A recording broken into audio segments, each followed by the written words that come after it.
it's Christina from SWEETHAUTE, and today I'm coming with a recipe for pumpkin spice macaroons.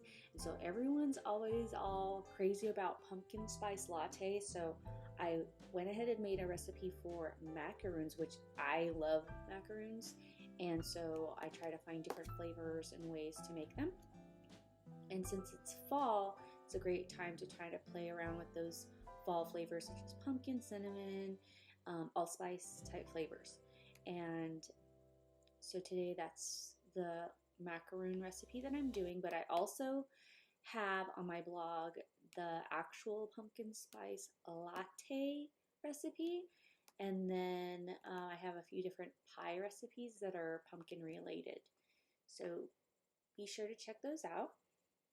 And so I'm just going to go through the recipe. You will need to get your supplies first, and you will need to have almond meal, you will need to have powdered sugar, egg whites, which I say room temperature egg whites, so try to put them out ahead of time before you even start this process.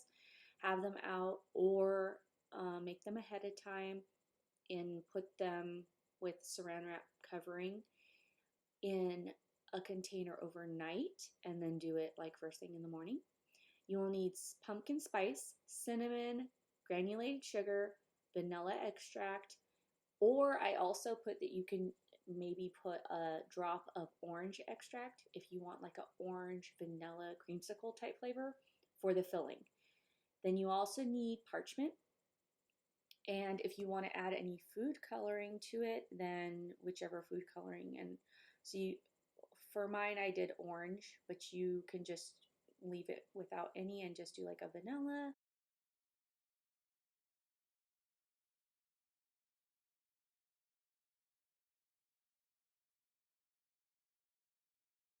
Okay, so step one, you will need to trace circles on your parchment paper about 1.5 inches wide, and or you can buy the like silicone mat that has the indentions of just like the macaroon shape. So I didn't have that on hand at the time, so I went ahead and just drew it on parchment paper. So you would need to have your powdered sugar and your almond flour and sift it together into a bowl, and then also add your pumpkin spice and your cinnamon to that. So you can decide like the flavor level you want, but this is the time to add it.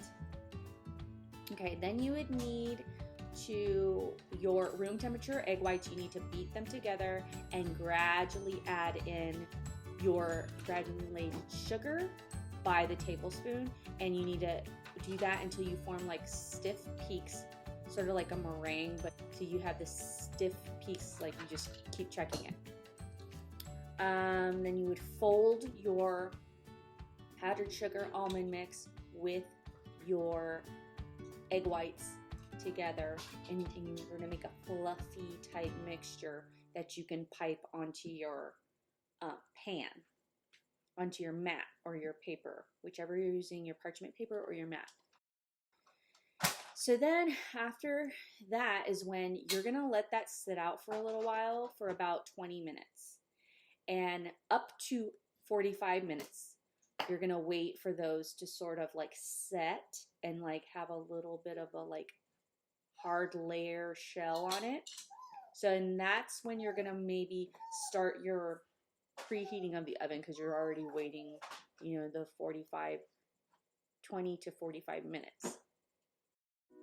Okay, and then also while you are baking these up, you will bake these up for about 15 minutes and just keep an eye on them. You don't want them to get burnt. So sometimes you can leave the door of the oven open after 2 minutes, and then it's up to you to either wait for them to cool off, or you can work on your filling. So sometimes I like wait until they're all completed and see how many I have and see how many I ruined, and then make the filling so I can kind of know how much filling I want to make. So you can either do like a pre-made filling such as Nutella, jam, or like a frosting, or you can make your own filling. And so for the filling, you will need butter, eggs, milk, sugar, vanilla again, and then if you want to make a creamsicle type filling, then you would need the orange extract.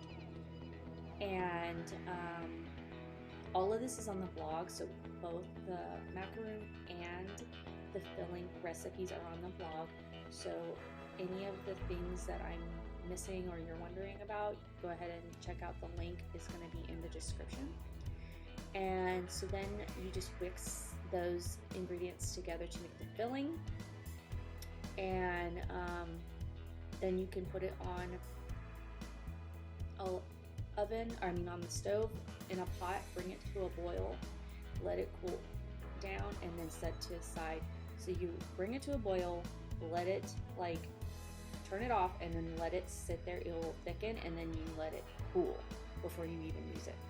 But then you just pipe that and put it in a bag and pipe it. And also, sorry about this. So you put the vanilla or orange extract after you've completed it and it's sitting over off the heat to cool. Then add in your extract, your vanilla and orange. But don't put more than 1 or 2 drops because you don't want it to be too strong. And a lot of times what I do is if I'm making this ahead for like a party, or say it's going to be in a few days, or if it's for the next day, I usually make these ahead and I freeze them. So I pipe them together, sandwich them together, put whatever decoration I want on them, and then I actually put them in the freezer.